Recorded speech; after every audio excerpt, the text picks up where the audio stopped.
Now we turn to the story we've been covering for days, the battle for control that continues raging in Libya. Last night here we reported the U.S. was considering a range of options, including military enforcement of a no-fly zone. Today, Defense Secretary Robert Gates appeared to be saying not so fast. The quote was, "All options are on the table." But he made it clear U.S. military intervention in Libya is unlikely. There are 2 U.S. Navy ships approaching the coast of Libya. Secretary Gates says they're there to help with a possible humanitarian mission. NBC's Jim Maceda is inside Libya again tonight in Tripoli. Jim, good evening. Good evening, Brian. Well, Muammar Gadhafi may be losing his grip on power, but not his defiance, while his people are bracing for the worst. Preparing for war. A short drive outside Tripoli, and one sees the gauntlet close up, facing any invading rebel force. Hundreds of tanks and anti-aircraft artillery pieces have turned the city of 2 million into a fortress. It's fast becoming Libyan leader Muammar Gadhafi's last stronghold. Less than 30 miles away, in the rebel-held town of Zawiya, protesters celebrated their latest victory.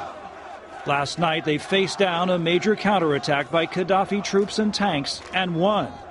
But Gadhafi's son, Saif, the regime's de facto spokesman, took the setback in stride.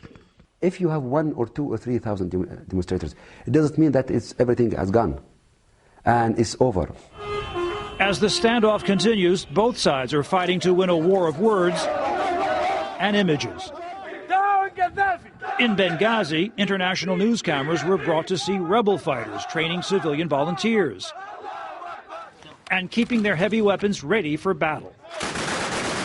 All people here are one heart, and they believe in one Libya. And a government press tour visits wounded pro-Gadhafi fighters in a Tripoli hospital and takes in a pro-government demonstration.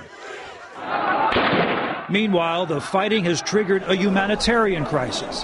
More than 100,000, mostly migrant workers, have fled Libya, many into Tunisia, overwhelming aid workers there.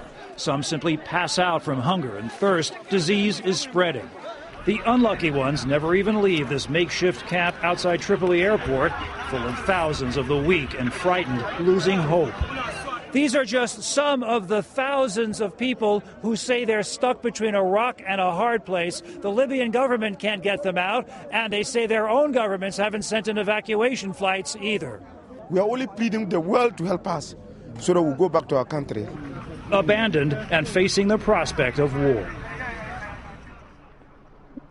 Tonight, rumors are flying around the capital, Brian, that rebel forces will attack here Friday after prayers, but for many here, it's made uncertain times even more terrifying. Brian, back to you. NBC's Jim Maceda in Tripoli tonight. Jim, thanks.